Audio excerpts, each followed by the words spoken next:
Hulu is one of the best apps that you can download for your TV. Well, in today's tech video, I'm going to show you 3 different ways of how to install Hulu on your Sceptre Smart TV.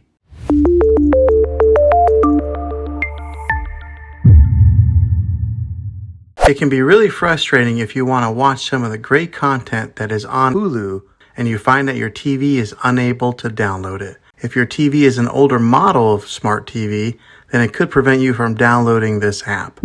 So the way that I'm going to show you how to install Hulu will be able to work on any model of TV on any year of TV. You just have to have an HDMI port on your TV to plug into. I recommend getting a Roku stick or an Amazon Fire Stick. Both of these media streaming players have the capability of download Hulu. You then use a Roku or Fire Stick as your main streaming player, which bypasses the operating system on your TV. If you want to spend a little more and get a more robust device that gives you a few more options, then take a look at the Apple TV 4K. All these devices plug into the HDMI port on your TV, no matter how old it is, no matter what model it is. I've had great luck with all these streaming players, and I'll put links in the description down below of where you can get one of them. Well, hopefully this video was helpful for you. If it was, go ahead and click a thumbs up on it. Go ahead and subscribe to my channel. I make tech videos all the time, and I would love to have you back in the next one. Take care.